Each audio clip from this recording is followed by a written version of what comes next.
Assalamualaikum warahmatullahi wabarakatuh. Alhamdulillah, kita akan ngobrolin tentang kisah inspiratif dan motivatif. Insyaallah kita akan ngobrol bareng salah seorang saudara kita sejak 2014 lalu ya. Sudah menjadi saudara seiman kita, Masya Allah, luar biasa. Tentu saja beliau 2014 memutuskan untuk memeluk Islam ya. Dan sekarang beliau sudah bareng-bareng sama kita berjuang untuk cita-cita tertinggi, yaitu masuk surganya Allah Subhanahu wa taala. Dan langsung kita sapa saja beliau. Assalamualaikum. Waalaikumsalam warahmatullahi wabarakatuh. Alhamdulillah Ahmad. sehat. Alhamdulillah. Ini langsung dari mana tadi? Tadi dari NTT. Oh, dari NTT. Ya, NTT. Alhamdulillah saat ini kan domisilinya saat ini di NTT dulu. Di NTT ya. Iya. NTT sebelah mana? NTT-nya di Sumba. Oh, di Sumba. Sumba Barat Daya. Sumba Barat SBD. Daya. Di sana kalau boleh tahu minoritas kita ya di sana ya. Ya, sangat minoritas. Sangat minoritas. Itunya berapa persen persentasenya? Persentasenya ya 95% Nasrani, Kristen. Ya Allah. Ya, pokoknya 90 sampai 95%. Ya Allah. Jadi hanya satu titik saja sih tempat-tempat ada kaum muslimin di sana. Berarti Kak dari 10 orang cuma 1 orang doang tuh yang muslim. Iya. Gitu. Allahu Akbar. Dan itu pun kalau 1 orang. Jadi ya betul-betul sangat minoritas. Ya Ya kan satu kabupaten itu kan kadang ada cuma 1 titik tuh, 1 kabupaten. Itu pun 1 desa saja. Gitu. Iya, Ya 1 desa. Allah Akbar. Bukan istilahnya 1 kecamatan atau enggak. Tapi gimana di sana? Alhamdulillah. Ya alhamdulillah kita harus bawa diri dengan baik. Hmm. Istilahnya yang kita bawa kan bukan diri kita. Karena saat ini sensitif. Betul. Bukan diri yang dilihat oleh orang. Saat ini yang dilihat agama. Iya ya. Ya, ketika kita berada di satu wilayah, kamu agamanya apa? Ketika berbuat bukan suku, bukan nama, bukan asalnya, tapi yang ditanya dulu, ini agama apa? Oh gitu. Iya. Di sana begitu memang. Iya, maksudnya seluruh Indonesia seperti Indonesia. itu. Ketika dilihat, ketika ada kejadian, pasti orang Kristen nih, atau pasti orang Islam nih. Misalnya contoh, ketika ada bom, ada apa? Wah, siapa tuh? Orang Islam tuh pasti. Padahal belum tahu tuh. Iya. Islam atau Kristen kan? Iya, Nah, gitu. Hari ini seperti itu. Jadi yang kita bawa sebetulnya bukan diri kita lagi saat ini, zaman sekarang. Agama. Akhir zaman kan. Yang kita bawa itu agamanya kita, itu yang paling pertama. Makanya dulu Ustadz saya pesan, antum setelah keluar dari sini, ingat ya, yang antum bawa bukan diri antum. Bukan keluarga antum, bukan marga antum. Iya. Tapi yang antum bawa agama antum. Agama ya. Iya. Karena kita kan sudah masuk Islam. Ajaran Islam seperti itu. Yang kita bawa itu Islam. Betul. Rahmatan lil alamin. Ustaz, kalau boleh tahu Ustaz, kan 2014 memeluk Islam ya. Iya, alhamdulillah. Nah, alhamdulillah kita sekarang sudah bareng-bareng lah ya di sini, Seiman. istilahnya seiman. Kita satu tujuan surga. Ya, gitu. insya Allah, amin. Nah, saya pengen tahu dong, gimana tuh ceritanya tuh, lika-likunya, kok sampai bisa yakin, kayaknya aku harus masuk Islam deh. Cerita dari Ustadz itu sebelum masuk Islam sampai masuk Islam tuh. Iya, memang ini satu yang sangat menarik ya, teman-teman yang dirahmati Allah Subhanahu wa taala. Ini saya masuk Islam bukan karena karena istri, karena istri saya juga Kristen. Oh. Jadi istri saya sama saya bawa masuk Islam. Ya. Yang pertama. Yang kedua bukan karena harta. Oke. Karena bisa dicek langsung tuh di tempat saya. Saya waktu masuk sebulan sebelum masuk Islam, pembagian harta tuh. Oke. Dapat rumah 1, kamar 5, ruang tamu 2, kamar mandi 2. Itu dijual 70 juta tuh waktu saya masuk mahal Islam. 70 juta ya? Iya. Besar ya? Mahal karena harga tanah di sana 1 hektar 5 juta. Masya Allah. Jadi kalau harga rumah 70 juta gimana tuh? Iya. Rumah itu berdiri di atas lahan 1 hektar. Masya Allah. Nah, gitu. Yang kedua bukan cuma rumah, dapat tanah 4 hektar, dapat tanah kakao 2 hektar, dapat motor 1. Itu waktu saya sebelum masuk Islam. Sebulan sebelum saya masuk Islam. Berarti ya kecukupan lah. Iya, kecukupan lah. Kalau mau bilang harim aneh udah Udah ada ya? udah ada. Mau bilang harta cukup. Mau apa lagi? Nggak ada. Jadi saya betul-betul belajar. Saya belajar agama Kristen dari 2012. 2012 saya belajar. 2013 saya putuskan untuk ateis. Tidak beragama karena agama Islam agama yang saya perangi Pak waktu saat saya di Poso. Ketika saya Kristen, kerusuhan 1998 saat itu saya masih STM, sekolah tapi sambil kerja di bengkel. Kemudian pecah 2000, kemudian umat Islam bangkit tahun 2002. Alhamdulillah Allah beri saya umur panjang. Saya tidak mati saat kerusuhan sehingga saya bisa memeluk Islam. Saya dulu perangi umat Islam. Saya bagian komunikasi tuh, informasi, informan lah. Iya. Saya bagian perhubungan. Saya dulu yang megang HT untuk di desa saya itu. Oh, Bahkan rumah saya perbatasan kan antara ini di sini kan kampung saya Bate Genco tuh. Di sebelahnya ini udah kampung muslim tuh, ke sana muslim semuanya. Di sini Nasrani semuanya. Nah, jadi kampung saya itu. Nah, jadi ceritanya saya udah mulai lihat kejanggalan di agama saya. Ya, maaf, saya bukan menjelekkan agama Kristen. Saya ini kan versi saya. Kenapa mau tinggalkan agama Kristen? Ya tentu ada hal yang saya tidak suka. Yang pertama, setiap kali kita mau hari raya Natal, tahun baru, selalu bawaannya minum-minum, mabuk-mabuk. Ya kan? Nah, sehingga saya putuskan 2012 saya harus belajar nih. Karena saya sudah punya anak nih, udah punya istri, punya anak. Mau saya bawa ke mana nih anak saya ini? Benar tidak agama yang saya anut saat ini? 2010 saya ngomong sama istri, mulai sekarang saya harus belajar agama. Saya mulai setiap jam 7 malam tuh. Setiap jam 7 malam sampai jam 10 malam udah ngantuk tidur. Jadi ada doa saat itu yang saya selalu panjatkan ketika memegang Alkitab. Jadi saya kan punya meja tuh dalam kamar saya. Sebelum ketika saya pegang Alkitab, saya berdoa sama Tuhan. Saya itu berdoa, ya Tuhan, ya Allah. Jadi doa saya saat itu bukan Allah kan? Ya Tuhan, ya Allah, berikan saya petunjuk, berikan saya kemampuan untuk bisa memahami Alkitab ini, isinya ini. Setiap saya kali belajar, udah mulailah saya buka, saya pelajari. Mulailah saya dapat. Wajib kita disunat. Kalau tidak disunat dibunuh tuh. Di Alkitab. Kejadian 14 ayat 17 kalau nggak salah. Wajib tuh kita disunat. Karena Yesus juga disunat. Kemudian wajib tuh pakai jilbab. 1 Korintus 11 ayat 5 sampai 6 tuh. Wajib kita tuh. Harus kita dipakai jilbab. Kemudian wajib kalau ketika ibadah itu sujud. Wajib puasa. Nah, kemudian ketika nanti hari raya Paskah tidak boleh potong babi. Harus potong kambing atau domba. Itu yang diwajibkan. Nah, sehingga pada tahun 2012 akhir saya berdebatlah sama 3 orang pendeta. Yang pertama pendeta YH Kaluti, yang kedua pendeta Imran Pombu, yang ketiga nih yang saya tunggu-tunggu nih. Dia master teologi, lulusan Manado, Sulawesi Utara. Namanya IGD Made Supratniana. Master teologi. Nah, saat dulu ketika saya sudah debat sama 2 orang pendeta ini, saya tidak dapat jawaban yang memuaskan. Nah, sehingga saya tanya sama tante saya, bilang, "Tante, di kepengurusan pendeta ini yang paling tinggi ilmunya siapa ya?" Master. Itu master. Nah, udah alhamdulillah Allah datangkan tuh yang masternya tuh. Saya dekati tuh yang masternya. Saya mau nuntut ilmu sama dia. Saya ajak debat lah. Istri saya sebagai saksi di situ. Istri saya saksinya tuh. Nama 1 orang namanya Sam. Jadi kita bertiga tuh.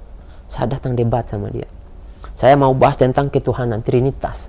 Saya mulai ragu dengan Trinitas itu. Ketuhanan Yesus itu saya betul-betul sanksi perihal itu. Sehingga kita berdebatlah sama pendeta. Saya bilang, "Pak Pendeta, yang saya mau tanya terlebih dahulu, 1.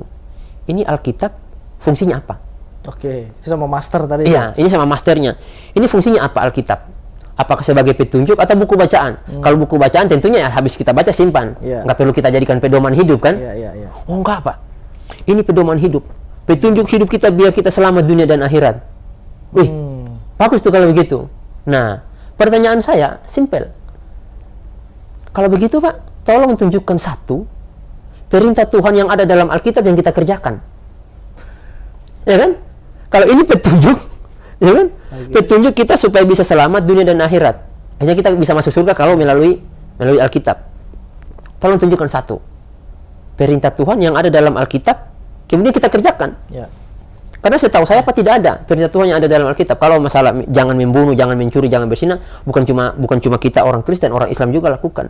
Tapi ada hal-hal Pak Pendeta yang kita tidak lakukan perintah Tuhan. Contohnya disunat. Itu kata Allah dalam Alkitab. Barang siapa yang tidak mau disunat itu harus dilenyapkan dari antara orang-orang sebangsanya. Yang artinya apa Pak? Dibunuh. Berarti orang yang tidak disunat harus dibunuh. Nah, kita tidak disunat Pak. Itu gimana? 1. Yang kedua, kita diperintahkan untuk pakai jilbab. Kita tidak lakukan. Diperintahkan kita untuk sujud ketika beribadah. Kita tidak lakukan. Diperintahkan kita untuk puasa. Ya kan? Kita tidak lakukan juga. Oh, ada semua ya? Iya. Gitu ya? Nah, ini dari banyak. Disuruh ibadah kita pada hari Minggu. Pada hari Sabat. Tapi kita langgar.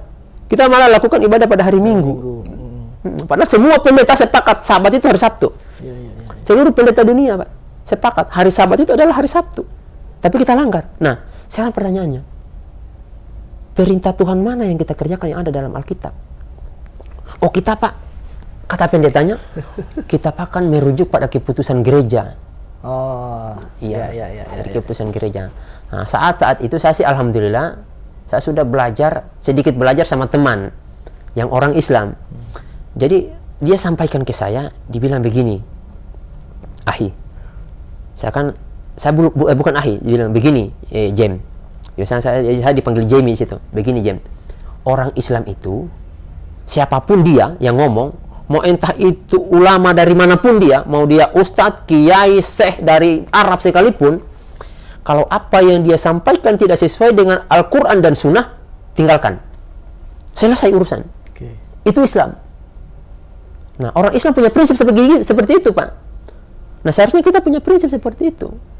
Nah, yang saya mau luruskan di sini, Pak, bisa tidak kita seperti itu?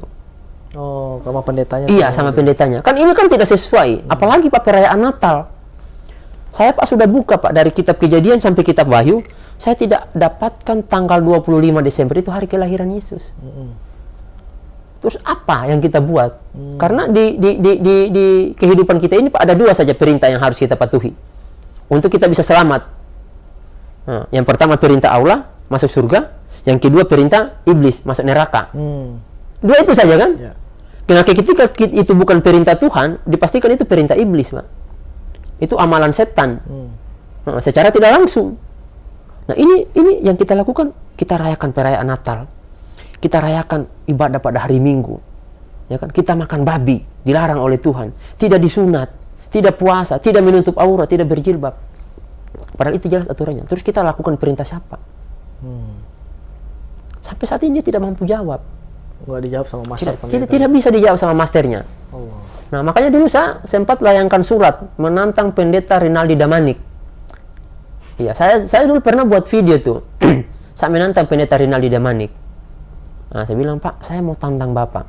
Kita debat. Kalau Bapak takut ke Poso, saya yang ke Tentena. Silakan bikin di Banuang Pogombo. Itu Banuang Pogombo itu rumah, istilahnya rumah adatnya orang di sana yang tempat untuk musyawarah. Ya. Namanya rumah musyawarah. Kita bilang bikin di situ, Pak. Saya tidak perlu dikawal. Kita diskusi di situ perihal ini. Itu masih non-muslim waktu itu? Iya, masih non-muslim. Nah, sehingga tidak ada respon. Akhirnya saya bikin lah. Saya 2013 sangat ateis, Pak. Saya tidak mau beragama. Saya bilang, saya tidak mau masuk Islam. Karena agama yang saya paling benci. Dan Islam itu agama kafir bagi saya. Iya. Walaupun teman saya sudah banyak masukan ke saya. Nah, saya dulu kan setelah saya kerja nikah di Peleru itu, saya kerja sama teman orang Islam. Namanya Untung. Nah, gitu. Nah, dia sering masukkan saya pemahaman tentang Islam. Saya bilang, saya tidak akan masuk Islam. Karena saya punya pemahaman dulu itu, Yesus itu saya memang anggap dia bukan Tuhan. Dia anak Tuhan. Bagi saya dia anak Tuhan. Bagi saya. Jadi ketika berdebat dengan dia, saya bilang begini, Nabi Muhammad kan hanya utusan. Yesus anak Tuhan. Iya. Yang jelas, anak sama utusan lebih menang anak dong. Saya bilang gitu kan. Ini pemahaman bodoh saya saat itu. Saya bilang, bagaimana mungkin bisa? Saya analogikan ke dia, saya bilang begini, kamu saya punya pembantu, saya ini punya rumah, itu saya punya pembantu, namanya Nabi Muhammad. Ini saya punya anak kandung, namanya Yesus. Ketika dia bawa orang bertamu ke rumah saya, mau datang ke rumah saya untuk tinggal di sini, kira-kira mana yang saya terima? Orang yang bawa anak, atau orang yang pembantu saya yang bawa, ini saya anak. Utusan. Oh jelas anak. Nah itulah. Saya kenapa pilih Yesus? Karena Yesus itu adalah anak Tuhan. Kalau saya ikut dia, saya pasti sampai ke rumah Bapak.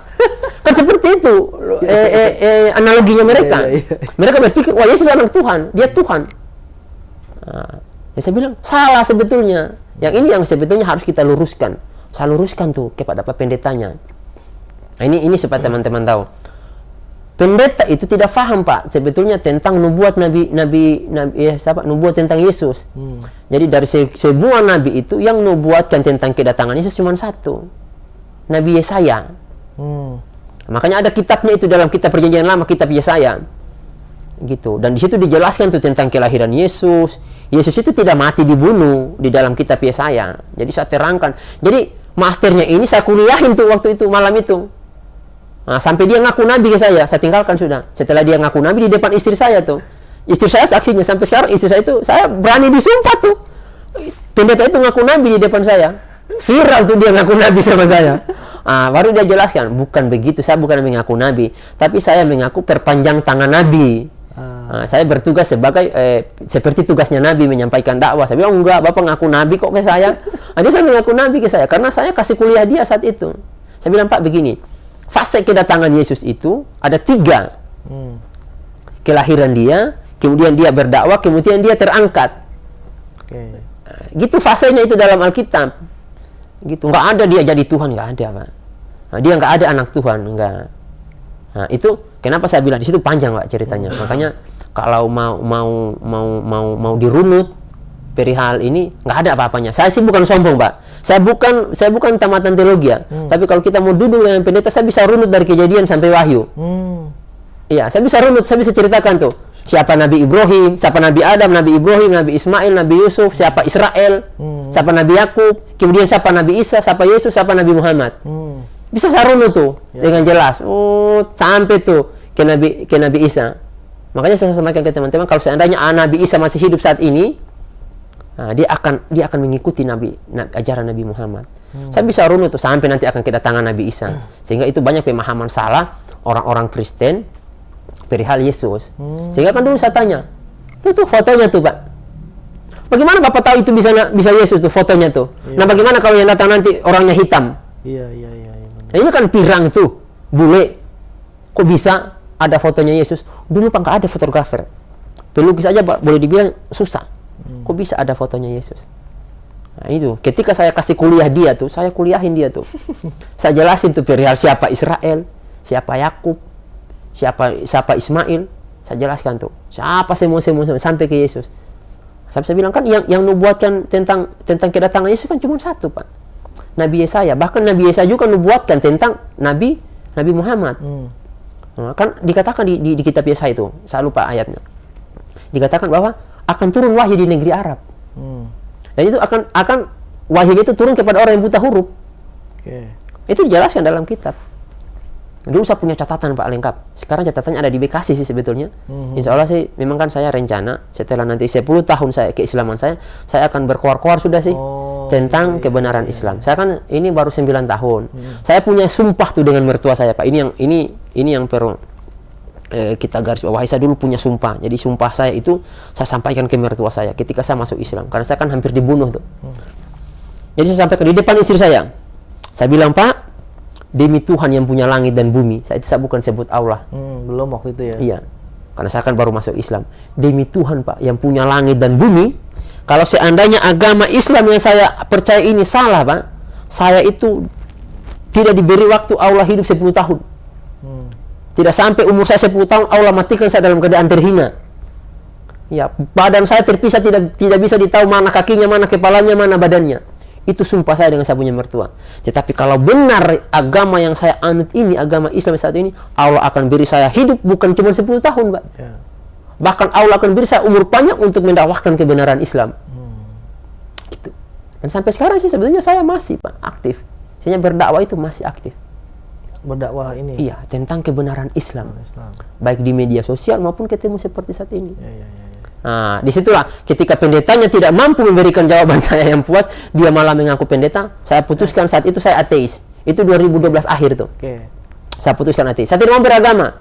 Karena agama Islam agama yang saya paling benci. Agama Islam itu bagi saya agama kafir. Mau gimana agama saya perangi kok. Saya ateis 2014, tepatnya tanggal 5 bulan 2, saya bilang ke istri, nggak bisa nih. Saya harus masuk Islam. Saya sudah tidak tenang, saya punya hati. Kenapa?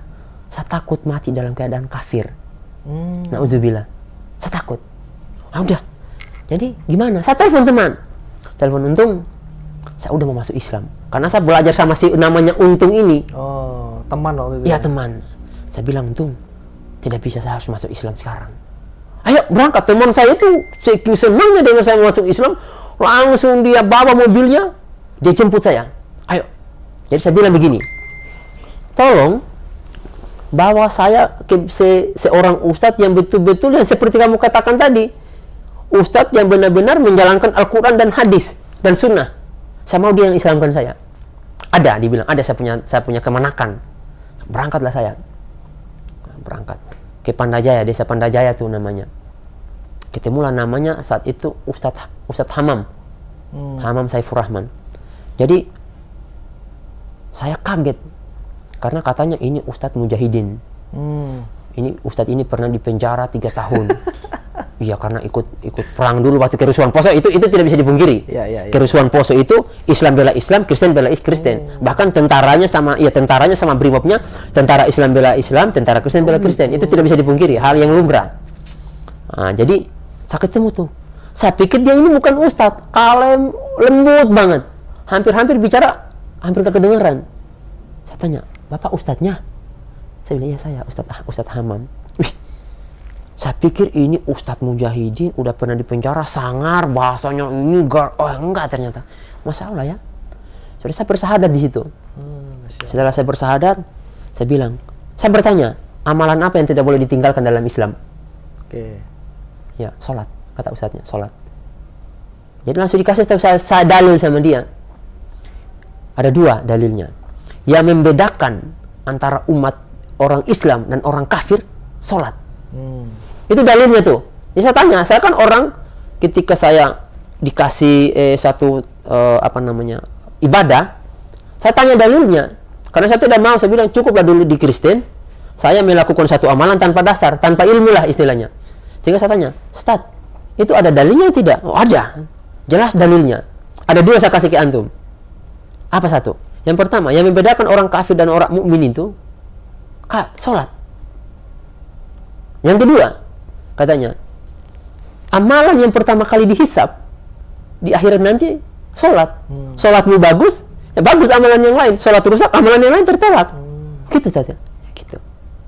Ya udah, saya minta jadwal sholat sama dia. Saya minta jadwal sholat. Saya minta jadwal sholat. Gitu. Saya langsung minta. Dikasihlah jadwal sholat ke saya. Ustaz, bacaannya apa nih? Gitu kan? Ya udah, nanti setelah sholat, saat itu kan udah masuk asar tuh. Udah, nanti kita sholat asar, setelah itu kita ngobrol lagi tuh. Sholat asar.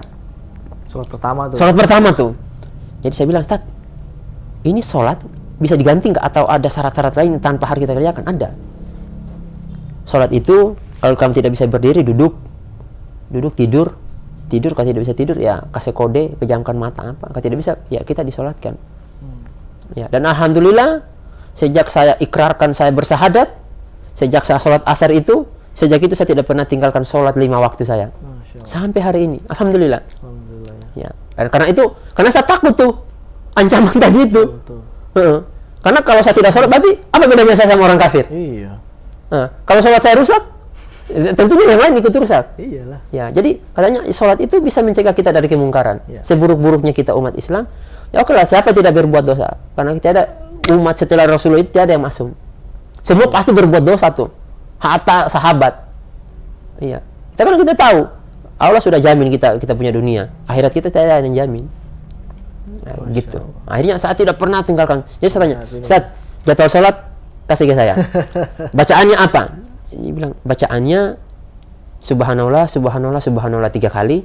Ruku, jadi nanti lihat dulu tuh contohnya. Jadi ikut saja, pokoknya nanti di masjid ikut aja. Ya udah, saya sholat. Oh gitu ya. Nah tadi waktu yang seperti ini ruku namanya.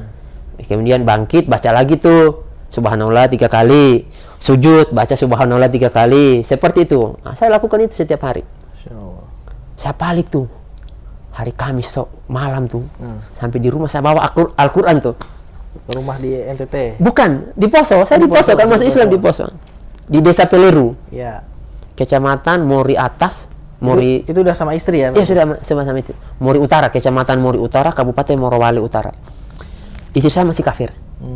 Saya bilang, ini Al-Quran, ya, saya sudah masuk Islam, nanti saya ajar kamu mana agama yang benar. Istri saya hari Minggu masih masuk gereja. Tapi apa doa saya selama 3 hari? Saya berdoa, ya Allah, ya Rob, jika istri saya ini jodoh saya sampai mati, tolong beri dia hidayah sebagaimana engkau beri saya hidayah. Masya Allah. Setiap sholat 5 waktu saya selalu doakan itu. Setiap sholat 5 waktu saya doakan itu. Tolong berikan istri saya hidayah. Itu saja yang saya minta. Hari Senin tuh. Jadi saya di kamar tuh. Pagi-pagi istri saya ngomong ke saya, Pak, masuk Islam apa syaratnya? Nggak ada syarat masuk Islam, syahadat. Di depannya saya, setelah syahadat kamu mandi, ntar lagi kita mau sholat duhur. Saya mau masuk Islam. Saya langsung ngomong ke istri, ingat, kamu tahu tidak konsekuensinya kita masuk Islam? Apa? Kita diusir dari sini. Konsekuensinya itu. Ya. Kalau kamu sudah siap, ikut saya menderita, susah, oke. Saya bilang, saya tidak pernah datang di sini, saya tidak bawa tanah satu jingkal. Saya datang ke sini cuma baju sama ini. Karena jujur saya orang miskin. Walaupun bapak saya dulu orang kaya, tapi saya orang miskin sekarang. Saya tidak punya harta. Kalau kamu siap, oke. Nah, ya udah. Sadarlah istri saya saat itu. Saya belum sholat Jumat di masjid. Saya tidak berani sholat Jumat di masjid. Mertua saya kan ketua bapak. Kalau kita mungkin Persatuan Ikhwan-Ikhwan. Ya. Nah, itu bapak saya itu ketuanya. Kalau di Kristen. Kemudian mertua saya bendahara jemaat. Oh, ya. Istri saya bendahara pemuda. Saya dicalonkan dulu jadi ketua pemuda, tapi nggak mau. Saya aktivis Kristen saya dulu, dan termasuk pejuang Kristen, istilahnya yang fanatik di Kristen. Orang kalau sudah berperang membela agama Kristen itu, saya dulu Pak, bukan pandang enteng. Saya orang yang bilang jagoan-jagoan Kristen itu munafik. Ketika kerusuhan kok mereka ngumpet kok, ngumpet, nggak berani. Ya demi Allah Pak. Orang yang pertama kali turun ketika selesai kerusuhan Poso, saya bersama keluarga, jemput kakek saya tuh. Kita bawa senjata, saya pintar rakitan, saya bisa bikin rakitan dulu. Senjata, bisa saya bikin. Itu boleh tanya ke saudara-saudara saya tuh. Jadi kita tuh bawa senjata. Ya. Gitu, dulu, sekarang tidak. Nah, sekarang yang saya bawa sekarang Al-Quran dan Sunnah. Masya Allah. Nah, itu bagaimana kita berdakwah ke orang kafir. Ya sudah, lanjut tuh yang tadi tuh. Nah, akhirnya saya bilang istri, saya belum bisa sholat Jumat, saya nggak berani ini. Kalau ketahuan sama bapak ini, habis kita ini. Jumat kedua saya bilang sama istri, enggak, saya munafik kalau saya tidak sholat Jumat di masjid. Nggak betul. Saya beranikan diri tuh sholat Jumat di masjid langsung. Saya kayak artis tuh di kampung. Dipelototin begini tuh sama mereka. Udah pakai peci, udah pakai jubah. Siapa kan pakai jubah? Bukan pakai koko warna putih. Koko warna putih tuh. Pakai sarung. Dipelototin kayak artis. Mertua saya kan ada di rumah. Mertua saya di kebun. Yang satu kerja di perusahaan. Hari Sabtu saya dipanggil. Allahu Akbar. Karena udah sholat Jumat di masjid, udah dipanggil tuh. Jadi dipanggil, saya duduk di situ tuh, kayak di situ. Saya di sini nih. Saya di sini, istri saya di sini, mertua saya di situ tuh. Jadi disimpan tuh Alkitab di atas meja yang putih. Jadi di atas meja itu ada kain putih, bersih putih, pokoknya nggak ada ininya. Ditaruh Alkitab di situ. Jadi dibilang sama saya, kamu tahu sudah apa perihal saya panggil kamu ini? Oh tidak Pak, saya tidak tahu. Bukan, kamu tahu ya? Saya sudah tahu Pak, saya sudah tahu. Iya, saya dengar kamu sudah masuk Islam. Ya, sakit betul saya punya hati katanya. Sakit betul saya punya hati ini. Iya, saya dulu harap kamu datang ke sini bukan membawa anak saya mau masuk Islam. Ya, kamu datang dulu sebagai Kristen. Makanya saya kasih saya punya anak. Nah, karena kamu Kristen, kalau Islam saya tidak kasih dulu kamu. Nikahi saya punya anak. Akhirnya setelah kita, apa penyebabnya kamu bisa masuk Islam? Kenapa kamu mau masuk Islam? Nah, gitu. Nah, saya jelaskan sama saya punya mertua. Dia marah, ngomel ke saya. Nah, saya bilang, Pak, seharusnya kan Bapak pertanyakan yang tadi itu. Kenapa saya bisa masuk Islam? Kamu kan Kristen dari lahir tuh. Kamu kan pejuang Kristus dulu. Kenapa kamu bisa masuk Islam? Saya jelaskan sama Bapak saya.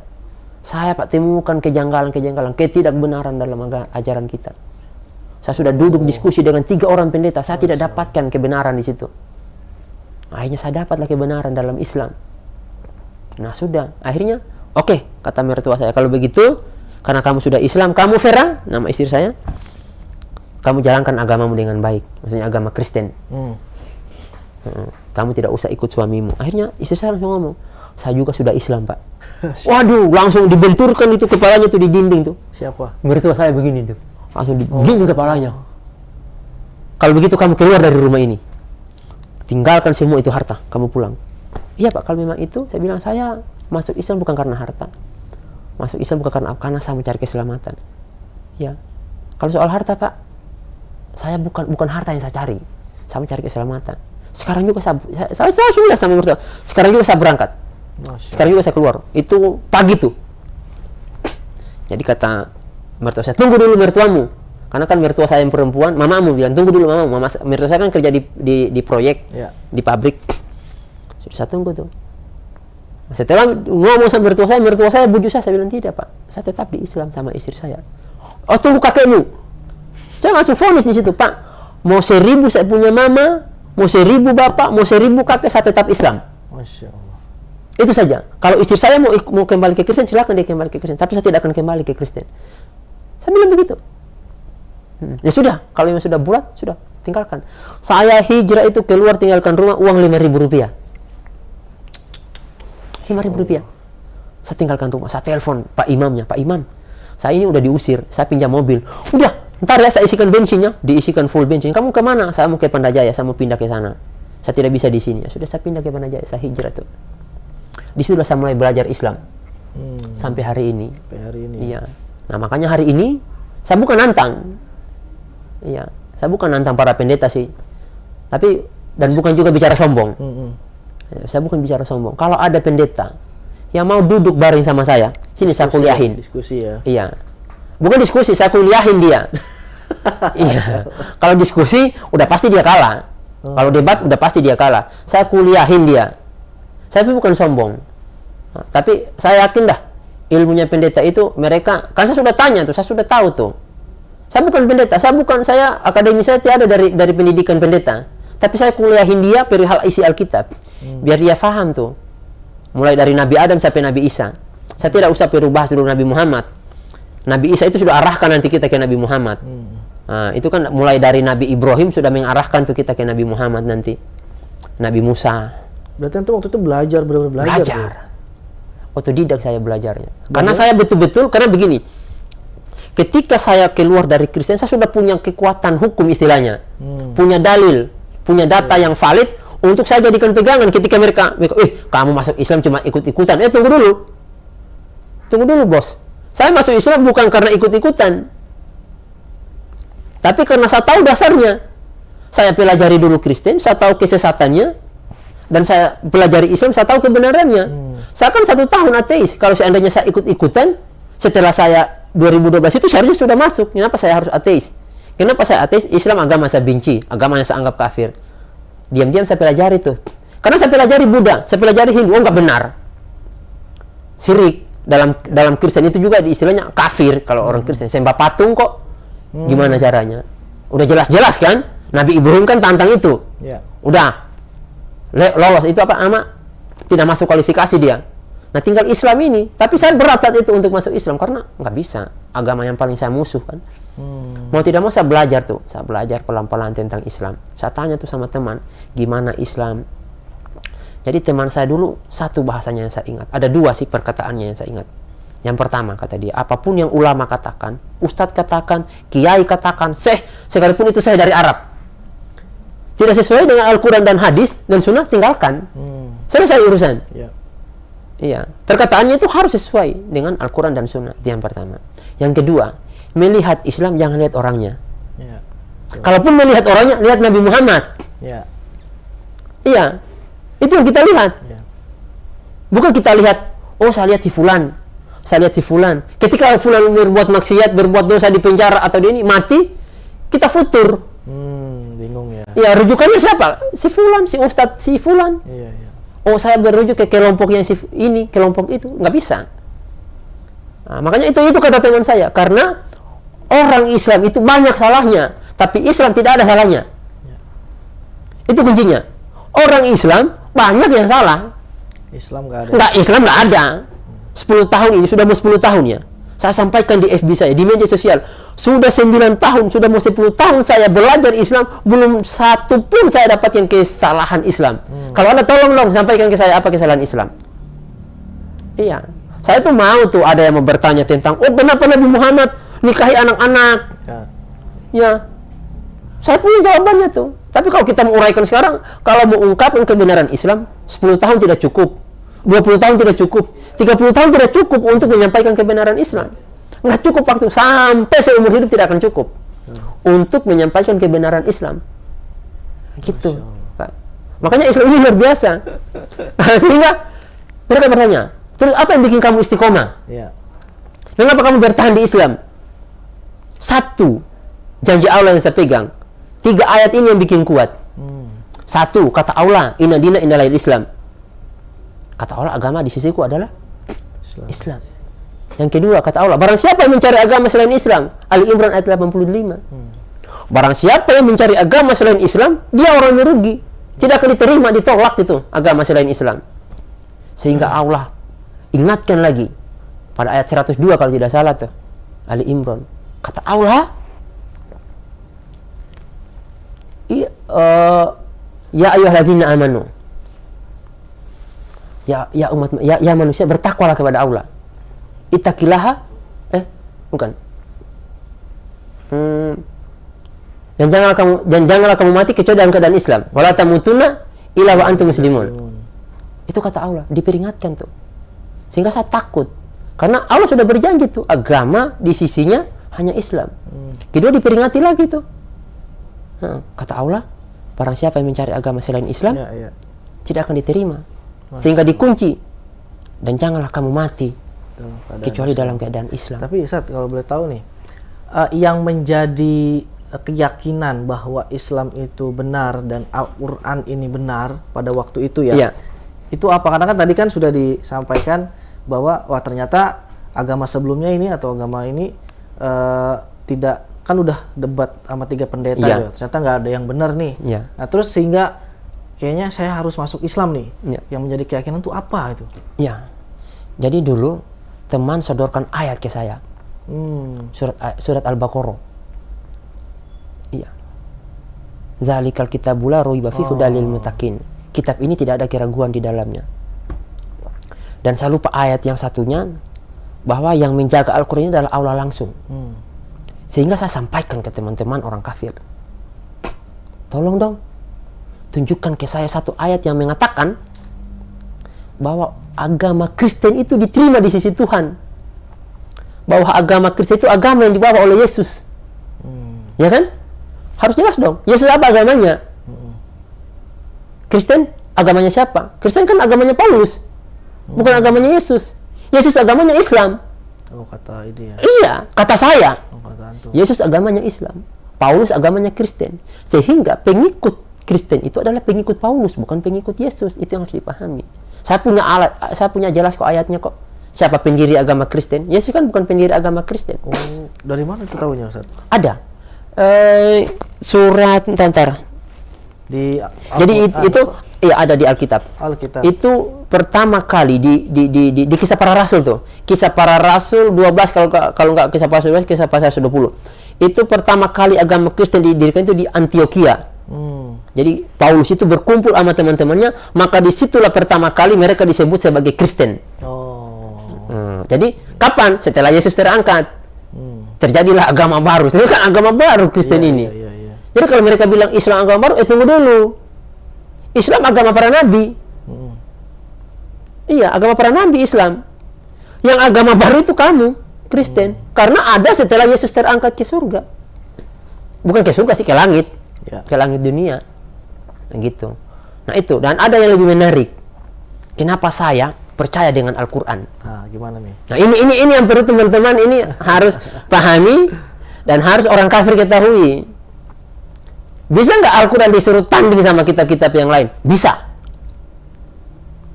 Punya bukti nggak? Bisa dibuktikan nggak? Bisa. Jadi semua para nabi itu mati, mereka membawa mujizatnya mereka terkubur dengan waktu dan masa habis aktifnya mereka tuh. Jadi masa aktifnya habis juga tuh mujizatnya dia. Nabi Nuh, Nabi Ibrahim, hatta Nabi Isa. Selesai masa tugasnya, selesai tuh mujizatnya. Tapi Nabi Muhammad tidak. Al-Quran itulah mujizat sampai dunia kiamat. Kok bisa? Oh bisa. Mau lihat bukti? Saya dulu pernah tantang itu pendeta. Pendeta mau lihat kebenaran Al-Quran. Kumpulkan 5 Al-Quran. Tidak usah seluruh Indonesia. Seluruh kabupaten ini. Simpan 5 Al-Quran, kemudian simpan 5 Alkitab. Sisanya kita bakar. Iya. Sisanya kita bakar, simpan yang 5 ini. Kita simpan tuh yang 5. Sisanya yang ada di dunia. Yang sisanya yang ada di dunia ini bakar semua tuh kitab-kitab. Iya. Kemudian dudukan tuh pendeta yang paling ahli nomor 1 dunia. Oke. Kemudian dudukan ustadz yang nomor 1 dunia. Kemudian suruh tulis kembali tuh Al-Quran. Ustadz tulis tuh Al-Quran dari Al-Fatihah sampai An-Nas.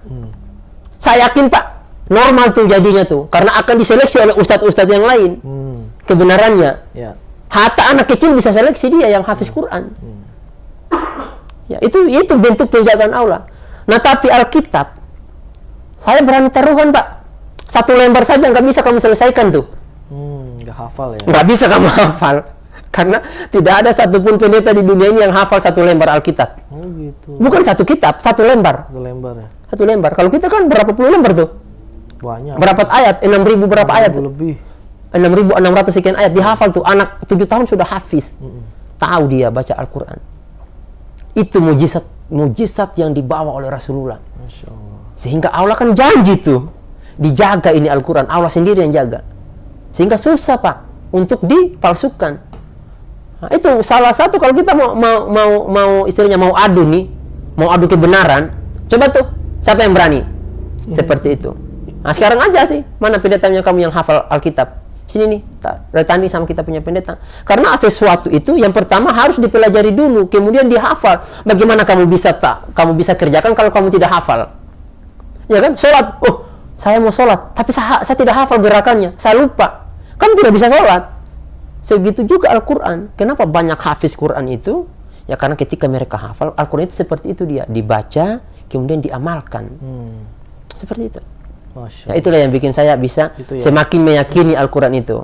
Seperti itu. Sehingga susah mau digoyang. Alhamdulillah sih, saya selalu sampaikan ke istri, satu doa yang selalu kita minta kepada Allah. Jangan minta harta.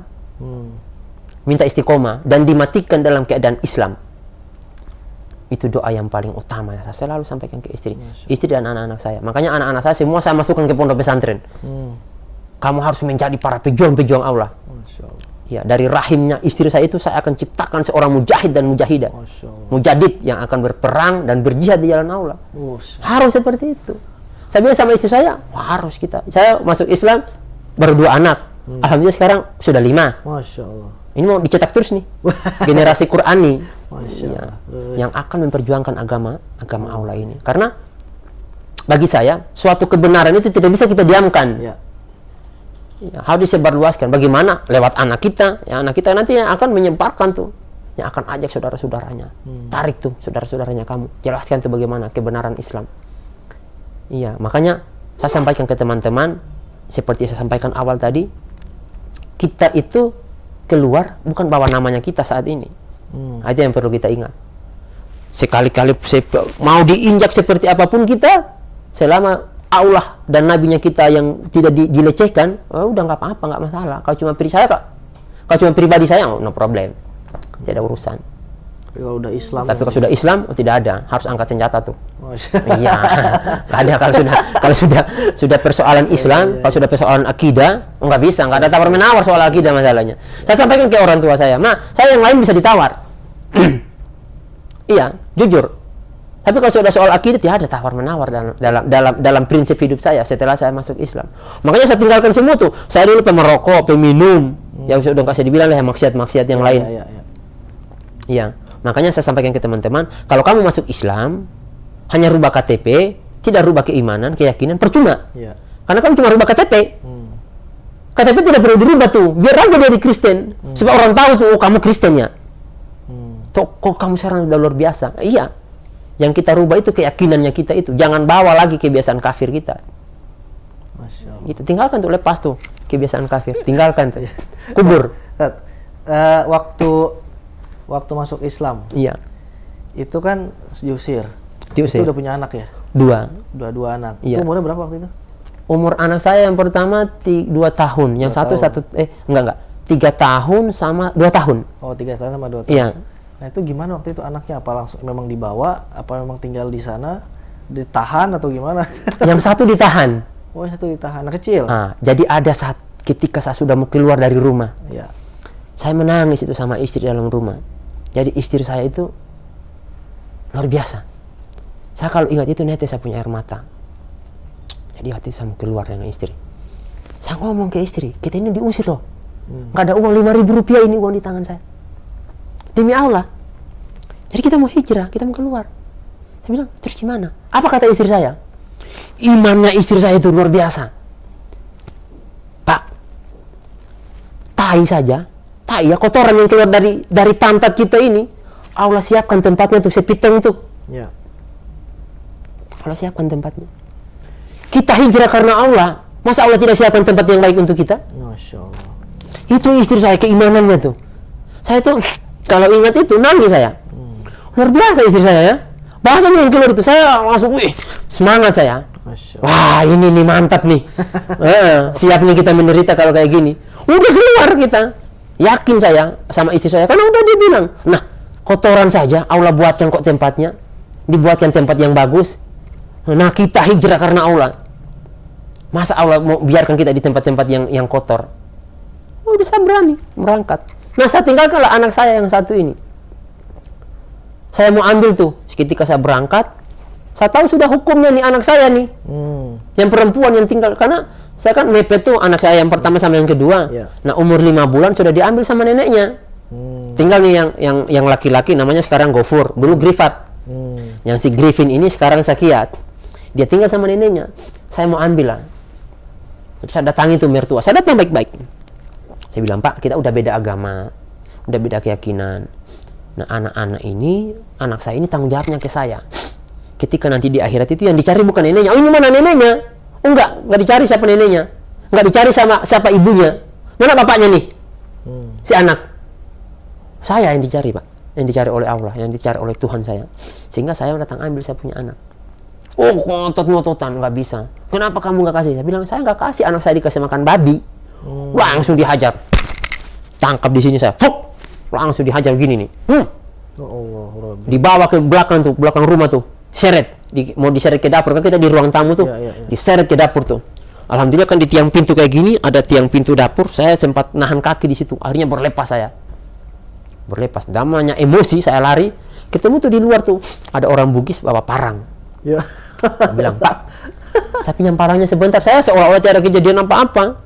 Saya pinjam parangnya, saya balik lagi ke rumahnya mertua. Sini nih, kalau mau baku bunuh. Saya ajak berantem, ya saya ajak, ayo kita baku potong aja. Nah, daripada saya punya anak itu kamu mau kafirkan.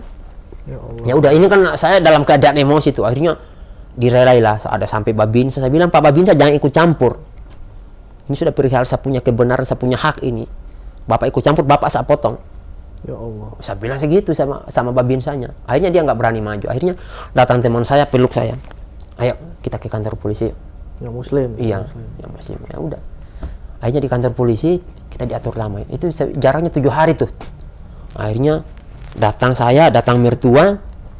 Itu satu anugerah yang Allah tunjukkan ke saya. Luar biasa banget. Sangat luar biasa. Itu yang sangat luar biasa. Pertolongan Allah yang sangat luar biasa saat itu. Jadi ketika itu saya mau ambil anak saya nih. Anak saya itu nggak mau lihat saya. Karena kan dari kecil. Nah, jadi kalau saya mau peluk, biasa kan saya datang dari tempat kerja, mau saya ambil, dia nggak mau, nangis, lari ke neneknya, lari ke kakeknya. Kalau nggak ke neneknya, ke kakeknya. Bahkan ke ibunya saja nggak mau. Karena saking akrabnya itu. Ya. Nah, karena kan dimanja banget itu sama neneknya. Jadi ketika itu anak saya itu disimpan di atas meja di kantor polisi. Ini berdiri itu di atas meja. Sama mertua saya. Jadi kalau memang kamu mau bawa ini anak, silakan. Kalau dia mau. Saya bilang ke polisi, Pak, nggak bisa, Pak. Ini anak-anak kok disuruh milih? Waktu itu umur berapa tahun? Umur 3 tahun. 3 tahun. Anaknya 3 tahun. Kok disuruh milih, Pak, anak-anak? Nggak bisa. Katanya, nggak apa. Maksudnya, kita mau lihat aja. Ini anak-anak benar-benar akrab sama bapak, suka sama bapak atau enggak. Jangan sampai nanti anaknya nggak suka loh sama bapak. Saya ya enggak lah, Pak. Karena dia kan akrab sama neneknya. Ya pasti dia nggak mau lah. Berontak lah nanti kalau saya ambil. Ya dicoba aja lah, Pak. Di situ, karena dipaksa, saya cuma baca bismillah. Bismillahirrahmanirrahim. Kemudian saya bertakbir 3 kali.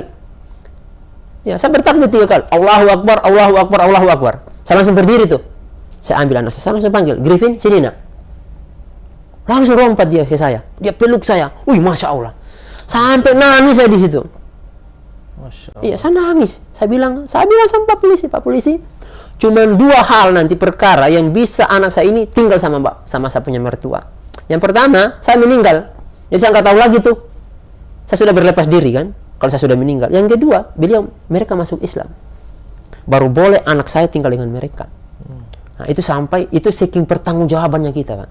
Jadi kalau sudah perihal akidah, keyakinan itu nggak bisa tawar-menawar. Kepala putus oke, hal biasa. Itu kalau sudah perihal akidah. Ya, betul. Ya, ini kan masalahnya pertanggungjawaban dengan Allah ini sangat luar biasa. Karena di hadapan Allah tidak ada tawar-menawar. Ya Allah, saya kan tidak tahu tuh. Nggak bisa. Nah, seperti itu. Masya Allah. Berarti itu keajaiban banget itu dari Allah. Keajaiban. Itu sangat keajaiban. Saya saat itu nggak mungkin lah dia mau sama saya. Iya. Tapi Bismillah, saya bertakbir 3 kali, saya langsung ambil tuh anak saya. Allah mudahkan tuh, karena memang saya sudah berdoa dari rumah tuh supaya Allah mudahkan urusan ini. Masya Allah. Ya, memang kan niatnya kita ketika ada niat baik dari kita, kemudian kita serahkan semua, kita tawakal sepenuhnya kepada Allah. Ya, ketika kita tawakal sama Allah, ya sudah, kita rasa plong. Makanya keimanan itu kuncinya kita betul-betul merasa bahwa apapun yang terjadi dalam hidup kita ini betul-betul itu hanya kehendak Allah. Semata-mata itu memang takdir dari Allah. Rambut kita sehelai ini, misalnya ini jatuh nih, wah ini betul-betul karena kehendak Allah nih. Dia bukan karena kita cabut begini, ya memang itu udah kehendak Allah. Sehelai rambut kita jatuh itu memang udah Allah takdirkan. Kapan dia mau jatuh, kapan dia mau hidup kembali. Seperti itu. Nah, itulah indahnya Islam. Nah, sebenarnya kalau kita mau jelaskan Islam secara dari awal bagaimana, apa sih kok kamu bisa enak, sudah nyaman di Islam? Ya, Islam itu luar biasa, tidak bisa diungkapkan dengan kata-kata dan tidak bisa mau diungkapkan itu sudah sangat gimana ya? Mau diungkapkan dengan kata-kata, tidak ada kata-kata yang bisa mewakili itu. Ya.